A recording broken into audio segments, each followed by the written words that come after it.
Hello friends, super magic રસોઈમાં મિત્રો હું આપનું સ્વાગત કરું છું। આજે હું તુરિયાના શાકની રેસીપી એક અલગ જ રીત સાથે તમારી સાથે શેર કરું છું।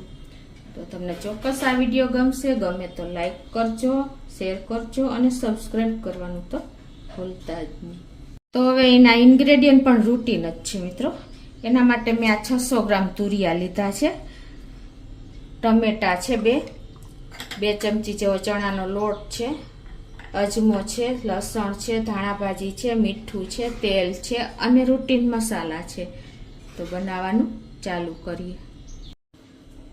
તો મિત્રો આપણે તુરિયાનું શાક તો બનાવીએ જ છીએ ગુજરાતી લોકો, પણ એ શાકમાં શું થાય છે કે બધાને ભાવતું નથી હોતું। પણ આજે હું તમને આ મેથડ સાથે બતાવીશ। એ બનાવશો ને તો અઠવાડિયામાં 2 વાર ફરમાઈશ આવશે, જે સ્પેશિયલ મસાલા અને ગ્રેવી સાથે આપણે બનાવીશું। તો એકદમ ટેસ્ટી બને છે। તો પહેલા તો આપણે આ 600 ગ્રામ તુરિયા લીધા છે ને, એને આગળ પાછળને આપણે ડંઠલ દૂર કરી દેશું અને એને આપણે વધારે છાલ નહીં ઉતારતા, થોડી થોડી આ રીતે આપણે ઉપરની અને થોડી થોડી છાલ ઉતારી લેશું ચપ્પેથી જ। કેમ કે જો આખી છાલ ઉતારી લઈએ છીએ ને તો શું થાય છે કે તુરિયાના પીસ આપણે એકદમ ગળી જાય છે જ્યારે કૂક થાય છે ત્યારે, અને બિલકુલ આપણને એનો ટેસ્ટ સારો નથી આવતો અને પોષણ પણ જતું રહે છે। તો આ રીતે આપણે ઉપરથી જે વધારે જાડી છાલ છે એ અને થોડી થોડી પેલી ગ્રીન છાલ એ રીતે આપણે આ રીતે ઉતારી લેશું।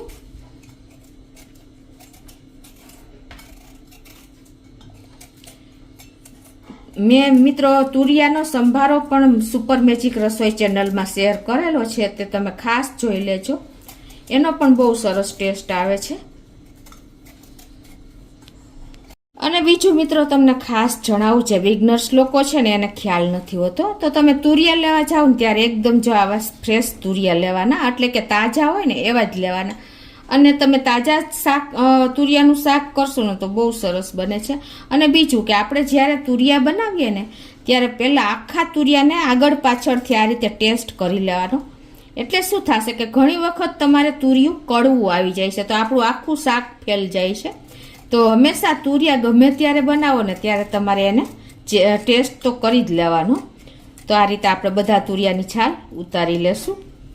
તો આ રીતે જો આપણે છાલ ઉતારે અને આ મોટી સાઈઝ છે લંબાઈમાં, તો આપણે આના નાના નાના પીસ કરવા માટે આ રીતે વચ્ચેથી કટ મૂકી દેશું। મિત્રો મોટા તુરિયા હોય ને તો આપણે વચ્ચેથી આ રીતે કટ મૂકી દેવાના, એટલે શું થશે કે આપણે તુરિયા સમારવામાં ઈઝી પડશે। હવે એને આપણે તુરિયા છાલ ઉતાર્યા પછી આ રીતે પાણીમાં નાખીને અને ધોઈ નાખવાના। એટલે શું થશે કે જો તમે પીસ કરીને ધોશો ને તો પાણી ચડી જશે, પણ આ રીતે તમે છાલ ઉતારીને જ ધોઈ નાખવાના, એટલે એકદમ સરસ આપણા શાકમાં પાણી નહીં ચડે। કેમ કે શાક તુરિયાનું શાક છે ને એ ઓલરેડી પાણીવાળું જ શાક છે। આ રીતે તમે તુરિયા છે, ગલકા છે, એ બધા શાકને તમારે છાલ ઉતારીને જ ધોવાના, ક્યારેય પણ પીસ કરીને નહીં ધોવાના। આ રીતે ધોયા પછી જો હવે આપણે એને વચ્ચેથી કટ મૂકવાનો, એટલે શું થશે કે તમારે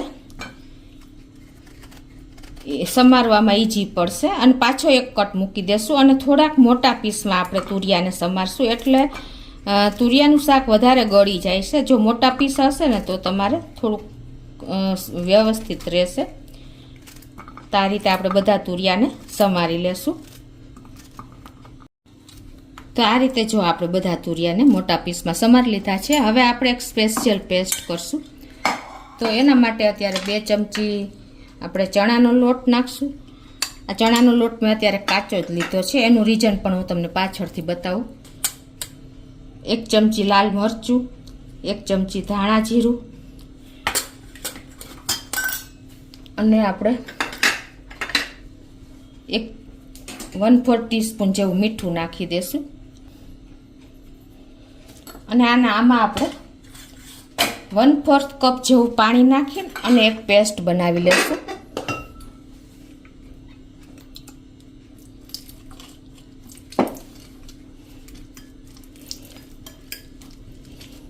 તો આ રીતે જો આપણે પેસ્ટ બનાવી લીધી છે। હવે મિત્રો આપણે એક લસણની પેસ્ટ બનાવી લેશું। એના માટે 5 થી 6 કળી લસણ લીધું છે। આ પેસ્ટ તમે આ રીતે તાજી બનાવશો ને તો એનો ટેસ્ટ બહુ સરસ આવે છે.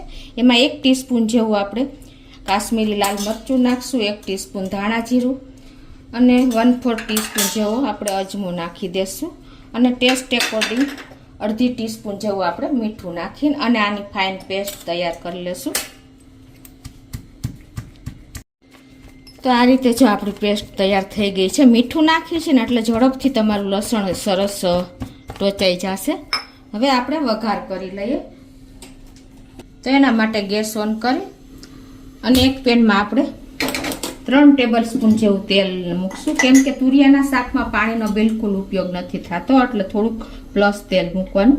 અને ગેસની ફ્લેમ આપણે અત્યારે સ્લો રાખશું તેલ ગરમ થઈ જાય ત્યાં સુધી. આપણું તેલ ગરમ થઈ ગયું છે. તો અત્યારે આપણે 1/4 ટીસ્પૂન જેવી રાઈ નાખી દેશું અને 1/4 ટીસ્પૂન જેવો અજમો નાખી દેશું. અજમાના હિસાબે આપણને પાચનમાં પણ સારું પડે છે. અને 8 થી 10 દાણા આપણે મેથીના નાખશું અને 2 પિંચ હિંગ. હવે આને આપણે થોડુંક ક્રકલ થાય ને ત્યાં સુધી થવા દેશું અને 1/4 ટીસ્પૂન જેવી આપણે હળદર વઘારમાં જ નાખશું એટલે કલર સરસ આવે. અને હવે આપણે આ જે ટમેટા સમાર્યા છે ને એ ટમેટાને નાખી દેશું. આ 2 મીડિયમ સાઈઝના ટમેટા મેં સમાર્યા છે અને હવે એને આપણે આ રીતે સ્લો ટુ મીડિયમ ફ્લેમ ઉપર એને કૂક થવા દેશું એટલે ટમેટા આપણા સરસ ગળી જાય. થોડા ઢાંકીને આ રીતે કૂક થવા દેશું. હવે આપણે ટમેટાના ભાગનું 1/4 ટીસ્પૂન જેવું મીઠું નાખશું એટલે આ ટમેટા આપણા ગળતા પણ વાર ન લાગે. 1 મિનિટ થઈ છે અને હવે આમાં આપણે એક સૂકું લાલ મરચું પણ આ રીતે એડ કરી દઈએ.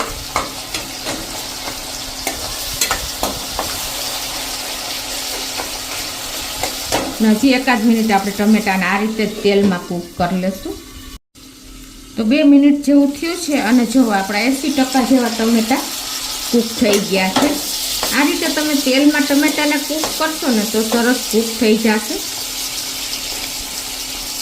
અને હવે શું કરવાનું છે, હવે આપણે જે આ પેસ્ટ બનાવી છે ને ચણાના લોટની ને મસાલાની એ આપણે આમાં એડ કરી દઈશું. મિત્રો બિગનર્સ છે ને એ લોકોને આ રીતે પેસ્ટ બનાવીને નાખશે ને તો મસાલા પણ નહીં દાજે અને કલર પણ સરસ આવશે. તો આપણે એને એડ કરી દઈશું. અત્યારે ગેસની ફ્લેમ આપણે સ્લો જ રાખી છે અને એને આ રીતે આપણે તેલમાં જ કૂક કરી લેશું. આ રીતે સ્લો ફ્લેમ ઉપર આપણે એને 1-2 મિનિટ આ રીતે કૂક કરશું એટલે તેલ સરસ છૂટું પડી જાય અને પેસ્ટ પણ કૂક થઈ જાય આપણી તેલમાં જ. અને હવે આ સ્ટેજે આપણે જે આ લસણની પેસ્ટ બનાવી છે ને એ પણ આમાં જ એડ કરી દઈશું.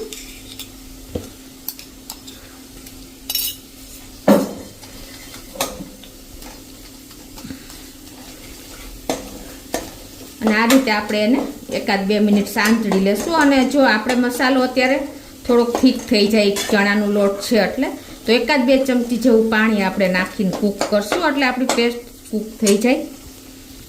આ રીતે આપણે જે મસાલાની પેસ્ટ બનાવી હતી ને એમાં જ પાણી નાખીને અત્યારે 2 થી 3 ચમચી જેવું પાણી મિક્સ કરી દઉં છું.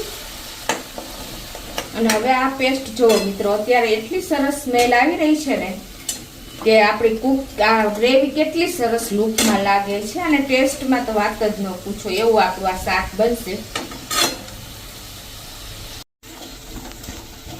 આ રીતે આપણે કન્ટિન્યુ ચલાવતા ગ્રેવીને કૂક કરી લેશું. આ રીતે આપણી ગ્રેવી પણ કૂક થઈ ગઈ છે અને તેલ પણ છૂટું પડી ગયું છે, તમને ખ્યાલ આવી જતો હશે. તો હવે આપણે જે આ પીસ સમાર્યા છે ને તુરિયાના એ નાખી દેશું અને એને આપણે આ રીતે કોટેડ થાય એ રીતે મિક્સ કરી લેશું.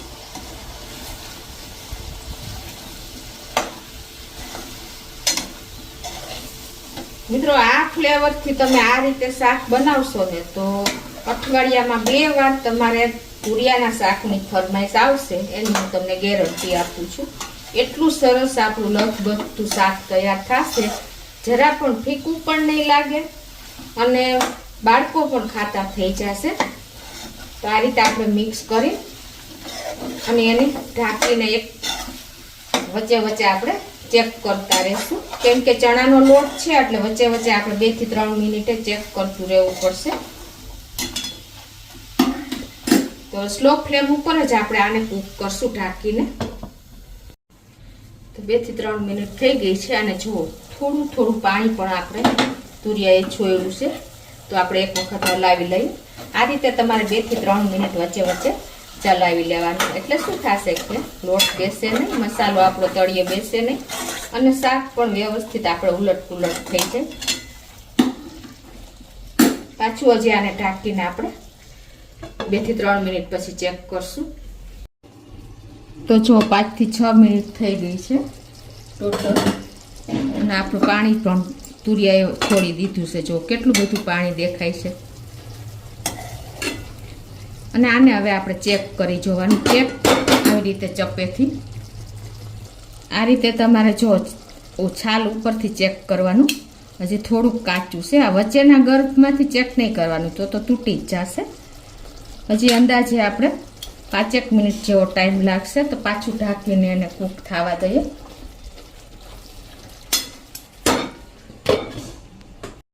તો 10 મિનિટ જેવું થઈ ગયું છે જો ટોટલી. અને આપણું શાક પણ જો ઉપર તેલ છૂટું પડી ગયું છે અને શાક પણ આપણું ક્વોન્ટિટી હતી ને એનાથી અડધું થઈ ગયું છે, એટલે કે એકદમ સરસ આપણા તુરિયા કૂક થઈ ગયા છે. આ રીતે તમે એને ટચ કરો ને તો એકદમ સરસ મેચ થઈ જશે જો છે ને મિત્રો. એટલે અત્યારે પરફેક્ટ કન્સિસ્ટન્સી આવી ગઈ છે. તો હવે લાસ્ટમાં આપણે થોડી એવી ધાણા ભાજી નાખી દેશું અને એને મિક્સ કરી અને આપણે ગેસ બંધ કરી દેશું.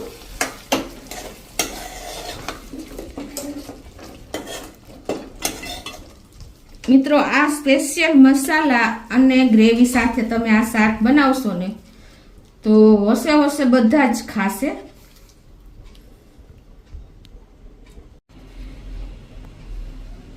તો મિત્રો આપણું તુરિયાનું શાક એકદમ રેડી છે, ટેસ્ટમાં બેસ્ટ એવું. તો તમે ચોક્કસ એક વખત આ રીતે ટ્રાય કરજો અને મને કોમેન્ટ બોક્સમાં જણાવજો કે તમને આ તુરિયાના શાકનો ટેસ્ટ કેવો લાગ્યો. અને તમને ગમે તો લાઈક કરજો મિત્રો, શેર કરજો અને સબસ્ક્રાઈબ કરવાનું તો ભૂલતા જ નહીં.